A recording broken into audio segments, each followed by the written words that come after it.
V življenju se vsakodnevno srečujemo s situacijami, kjer vlagamo energijo za premikanje ali spremembo svoje lokacije ali lokacije različnih predmetov. Kolesarimo, dvigujemo uteži, hodimo. Po vseh teh aktivnostih se slej ali prej tudi utrudimo. Ste se kdaj vprašali, kakšno je fizikalno ozadje tega pojava? Zakaj nas, na primer, dvig uteži utrudi? Odgovor se skriva v fizikalnem konceptu dela. Delo je fizikalna količina, ki definira učinek sile na določeni poti. Delo označujemo z oznako A in ga izračunamo kot skalarni produkt vektorja sile F in pomika S. Enota za delo je joule oziroma tudi newton meter. Poglejmo si preprost primer. Pokvaril se nam je avto in ga potiskamo ob cesti z enakomerno hitrostjo.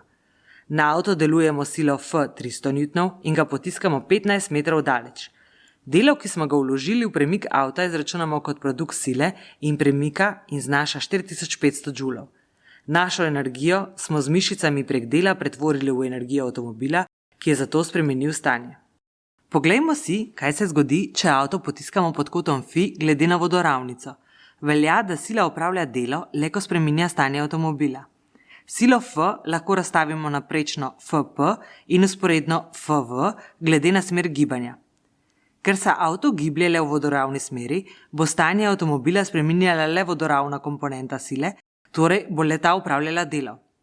Prečna komponenta je usmerjena navzgor in ker se avto ne bo gibal v tej smeri, ta komponenta ne bo upravljala dela. Zato bomo izračunali le vzporedno komponento. Pomagali si bomo s kotno funkcijo kosinus. Funkcija kosinus kota Φ, ki ga sila F oklepa z vodoravnico, je enaka razmerju preležne katete in hipotenuze pravokotnega trikotnika, ki ga tvori sila F in njeni komponenti.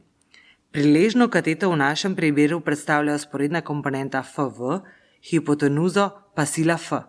Iz enačbe lahko izrazimo velikost vzporedne komponente FV. Sedaj lahko izračunamo delo, ki ga upravlja komponenta sile v smeri gibanja. V enačbo za delo vstavimo enačbo za vzporedno komponento, ki smo jo določili s pomočjo kosinusa. Kot Φ je 30 stopinj, ostali podatki so identični kot prej. Izračunamo delo 3897 joulov, ki je manjše kot pri vodoravno aplicirani sili. Logično je, da je rezultat manjši, saj je del sile F apliciramo v vertikalni smeri in ta ne upravlja dela. Izraz, ki smo ga dobili za primer sile pod kotom, glede na smer gibanja, je izraz za skalarni produkt vektorjev sile F in poti S. Skalarni produkt torej zapišemo kot produkt velikosti vektorjev in kosinusa kota, ki ga oklepata. Naučili smo se, da je delo odvisno od sile in poti. Če isto pot opravimo z manjšo silo, za njo porabimo manj dela oziroma energije. Izkaže se, da v realnem svetu trenje vedno predstavlja odpor gibanju. To pomeni, da na primer za premik klade po klancu potrebujemo večjo silo, kot bi jo sicer. Na vseh področjih strojništva se srečujemo s problematiko trenja, zaradi katerega moramo vedno opraviti več dela, kot ga je sicer potrebno. Naše naprave potrebujejo več energije oziroma so manj učinkovite. Zato je zelo pomembno, da se poslužujemo različnih maziv, ki znižujejo trenje ter posledično zmanjšujejo potrebno delo za isti premik.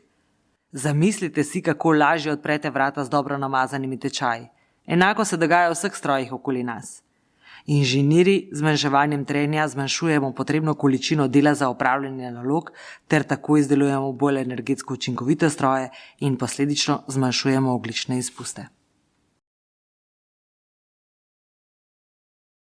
V strojništvu se delo kot fizikalna količina pojavlja v različnih kontekstih, vključno z načrtovanjem osebnih in tovornih dvigal.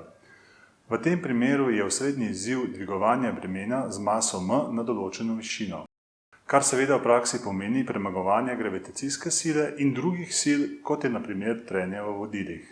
Delo, ki ga mora dvigalo opraviti, je mogoče določiti s pomočjo sile, potrebne za dvigovanje bremena, in razdaljo, ki jo breme prepotuje. Ta situacija ponazarja temeljno načelo dela v strojništvu, kjer je delo opredeljeno kot produkt sile in poti, po kateri ta sila deluje.